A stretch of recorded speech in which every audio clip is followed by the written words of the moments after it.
হাওড়ার জগৎবল্লভপুরে দক্ষিণ সন্তোষপুর ইডির হানা। ধানের ব্যবসায়ী কৃষ্ণপদ মাল নামে এক ব্যক্তির বাড়িতে ইডির হানা।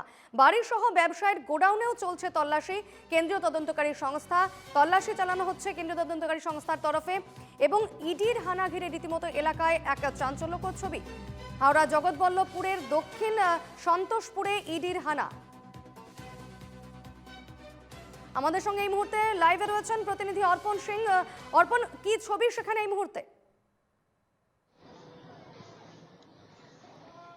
দেখো, একেবারেই আজ সকাল 7টা নাগাদ কিন্তু ইডির প্রায় 7 জনেরও বেশি তারা টিম নিয়ে আজ এই ধান ব্যবসায়ীর বাড়িতে আসেন, অর্থাৎ দক্ষিণ সন্তোষপুর এলাকার জগৎবল্লভপুর থানার অন্তর্গত।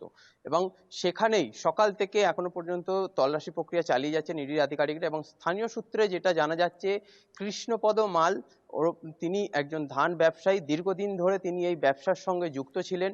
এবং আজ সকালবেলায় এই ইডির আধিকারিকরা যখন আসেন, তখন এই ঘটনার খবর পেয়েই এলাকায় একটি চাঞ্চল্য ছড়ায়। তবে এই ব্যবসায়ী তিনি কিন্তু ভালো মানুষ হিসাবে কিন্তু পরিচিত ছিলেন, এলাকাবাসীরা যেটা জানাচ্ছেন।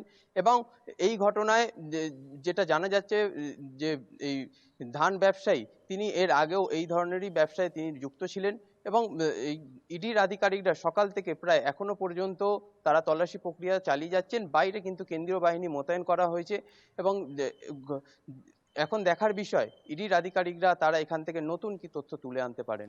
অর্পণ, ধানের ব্যবসায়ী কৃষ্ণপদ মাল যার বাড়িতে এবং গোডাউনে এই মুহূর্তে কেন্দ্রীয় তদন্তকারী সংস্থা তল্লাশি চালাচ্ছে, ঠিক কি কারণে এই তল্লাশি, কি জানা যাচ্ছে সে বিষয়ে?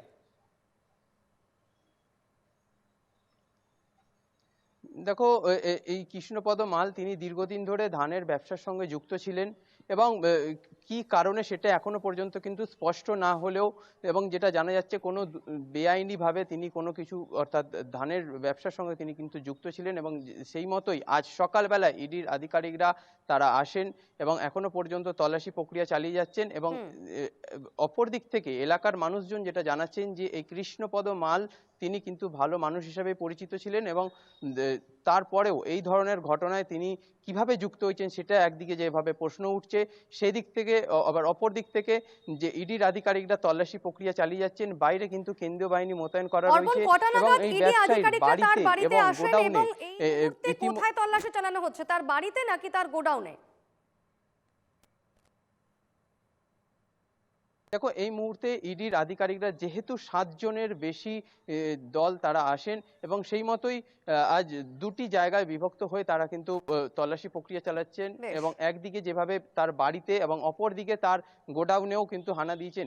এবং আজ সকাল 7টা নাগাদ কিন্তু ইডির আধিকারিকরা আসেন, যেটা আমরা সূত্র মারফত জানতে পারছি। এবং নতুন এখান থেকে কি তথ্য উঠে আসে সেটা কিন্তু একেবারে, অর্থাৎ প্রায় 3 ঘন্টা অতিক্রান্ত এবং এখনো ধানের ব্যবসায়ী অর্থাৎ এই যে কৃষ্ণপদ মাল তার বাড়িতে এবং তার গোডাউনে তল্লাশি চালাচ্ছেন কেন্দ্রীয় তদন্তকারী সংস্থা তদন্তকারীরা। অবশেষে এই তদন্ত থেকে বা এই তদন্ত অভিযান থেকে কি তথ্য উঠে আসে সেদিকে অবশ্যই আমাদের নজর থাকবে। ধন্যবাদ অর্পণ।